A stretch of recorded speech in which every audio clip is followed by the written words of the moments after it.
Asian games के women's javelin throw में पहली बार भारत को गोल्ड मेडल जिताने वाली अनु रानी के लिए भी उनके भी पहले थ्रो को यही कहते हुए डिस्क्वालीफाई किया गया कि इस थ्रो की दूरी नापी नहीं जा सकी। लेकिन जब इस पर भारत की तरफ से आपत्ति हुई तो चीन के अधिकारियों को तब फिर अपनी गलती माननी पड़ी और इस थ्रो को बाद में काउंट किया गया। तो देखिए, नया तरीका निकाला है चीन के अधिकारियों ने कि जो अच्छा थ्रो आएगा उसको वो अक्सर ये कह देते हैं भारत के साथ कि हम इसे नाप ही नहीं पाए। इसी तरह की चीटिंग 100 मीटर की बाधा दौड़ में भी हुई भारत के साथ। इस दौड़ में फॉल्स स्टार्ट के लिए चीन के खिलाड़ी को पहले डिस्क्वालीफाई किया गया, लेकिन वहां मौजूद रेफरीज ने चीन की इस खिलाड़ी के साथ साथ भारत की एथलीट ज्योति याराजी को भी यही कहते हुए डिस्क्वालीफाई कर दिया कि उन्होंने भी फॉल्स स्टार्ट किया था, यानी गन शॉट से पहले ही उन्होंने दौड़ना शुरू कर दिया। लेकिन बाद में जब भारत ने आपत्ति जताई तो रिव्यू में यह बात गलत निकली और चीन को ज्योति याराजी का यह मेडल ब्रॉन्ज से सिल्वर में बदलना पड़ा।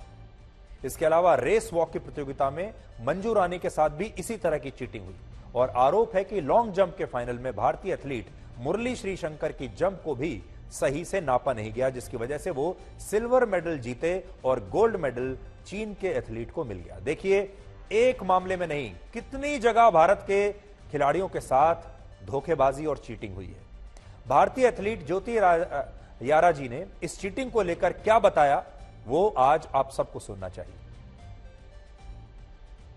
एक्चुअली रेस शुरू होने के टाइम में मैंने बहुत फोकस किया कि अच्छा टाइमिंग करने के लिए, क्योंकि तो मेडल है ना, कुछ भी हो सकता है, हम वो वी कांट स्टॉप दैट। सो अब मैंने माइंड में सेट हुआ कि मैंने अच्छा टाइमिंग करो, कि मेरा बेस्ट टाइमिंग करना है उधर जाके। देन सडनली वो लोग ने फॉल स्टार्ट मेरे को दिया, मैंने शॉक हो गया, मतलब ऐसा कैसा हुआ करके। मैंने फाइट किया फॉर दैट, तो अपील मैंने डाला था और हमने रेस के बाद में भी रिजल्ट बोलते हैं करके वो लोग बोला। Then I run again. So या भारत के खिलाड़ी पूरी मेहनत के साथ वर्षों की प्रैक्टिस के बाद एशियन गेम्स में पहुंचे और इन खिलाड़ियों को धोखेबाजी नहीं आती। इन खिलाड़ियों को यह भी नहीं पता कि जब कोई धोखेबाजी करता है, चीटिंग करता है, तो फिर उसका क्या जवाब देना है। और देखिए, एक नहीं, दो नहीं, तीन नहीं, न जाने कितने भारतीय खिलाड़ियों को मेडल से दूर रखने की कोशिश चीन के अधिकारियों ने और वहां के रेफरीज ने की। अब एथलेटिक्स फेडरेशन ऑफ इंडिया की senior vice president Anju Bobby George ने कहा है कि भारत इस मामले की शिकायत ओलंपिक काउंसिल ऑफ एशिया में जाकर औपचारिक रूप से करेगा। This is not only with Neeraj. First day it happened with our walkers. Second day it happened with our Jyoti. And yesterday it happened with our javelin thrower again, Anu Rani. And today it happened with Jinnah and Neeraj. So this is not just, they are, I think, purposefully doing this. And I am deeply saddened to see such kind of incident is happening in Asian Games. I mean, is the federation planning to lodge a protest? Yes. We are planning to lodge a protest against the officials.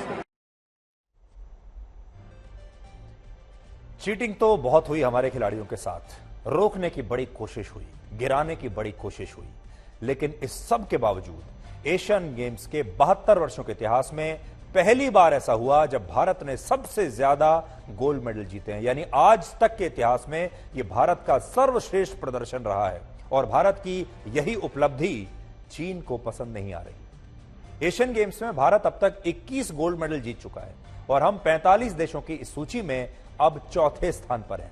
इस सूची में 179 gold medal के साथ चीन पहले, 44 gold medal के साथ Japan दूसरे नंबर पर, 33 गोल्ड मेडल के साथ दक्षिण कोरिया तीसरे और 21 गोल्ड मेडल्स के साथ भारत चौथे स्थान पर है। और एशियन गेम्स में यह भारत का अब तक का सर्वश्रेष्ठ प्रदर्शन है, जिसमें हमारे कुल मेडल्स की संख्या आज शाम तक 86 हो चुकी है। और अभी क्योंकि और समय है अभी एशियन गेम्स में, तो हो सकता है कि यह टैली और भी ज्यादा बेहतर होगी। इससे पहले भारत ने वर्ष 2018 में हुए एशियन गेम्स में सबसे ज्यादा 70 मेडल्स जीते थे, जिसमें 16 गोल्ड मेडल थे, लेकिन इस बार हम इससे कहीं ज्यादा जीत रहे हैं। इस बार के एशियन गेम्स चीन के हैंगजाऊ शहर में हो रहे हैं, लेकिन भारत के प्रति चीन की ईर्ष्या से आप ये समझ सकते हैं कि चीन ने अपने इस हैंगजाओ शहर में बने खेल के मैदान को गलवान वाले युद्ध के मैदान में बदल दिया है। आपको याद होगा, गलवान में और दूसरे सीमावर्ती क्षेत्रों में चीन ने हमारे सैनिकों के साथ कितने लंबे समय तक धोखाधड़ी की है। हालांकि यह नया भारत है जिसमें हमारे सैनिक सीमा पर चीन को जबरदस्त जवाब देते हैं और हमारे खिलाड़ी खेल के मैदान में भी उसी भावना से चीन के साथ लड़ रहे हैं। तो चीन की फितरत में कोई जो है बदलाव नहीं आया। चीन सीमा पर हमारे सैनिकों के साथ धोखेबाजी करता है और चीन खेल के मैदान में अब वही काम हमारे खिलाड़ियों के साथ कर रहा है। पहले जब सीमा पर यह सब होता था तो भारत इसे इग्नोर कर देता था, खून का घूंट पीकर रह जाता था। लेकिन नए भारत में देखिए क्या फर्क है। नए भारत का फर्क यह है कि अब भारत सीमा पर भी चीन को वैसा ही जवाब देता है जैसा हमने गलवान में दिया, और खेल के मैदान में भी अब हम डरते नहीं। पहली बात, हमारे खिलाड़ी इतने षड्यंत्रों के बावजूद भी रुके नहीं, तब भी मेडल जीतकर ही आए। दूसरी बात, अब भारत ने यह तय किया है कि वो अंतर्राष्ट्रीय स्तर पर शिकायत करके चीन को एक्सपोज करेगा।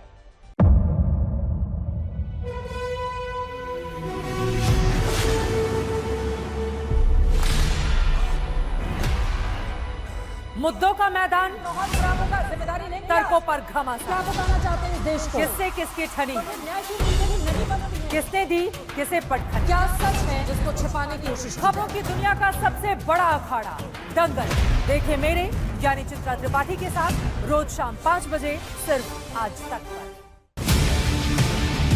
ना पक्ष ना विपक्ष,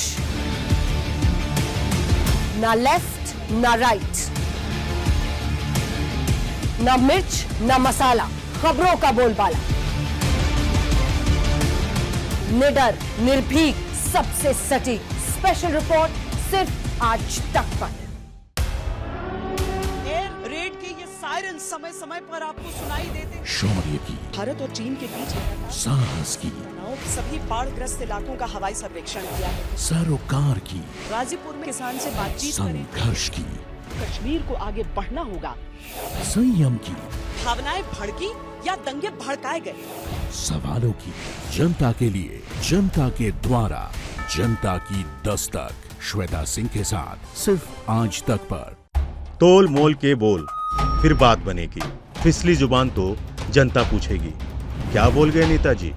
देखिए सिर्फ आज तक डिजिटल पर। फालतू बात या बकवास नहीं करेंगे बर्दाश्त। खड़ी हो जाएगी खाट जब चित्रा लगाएगी वाट।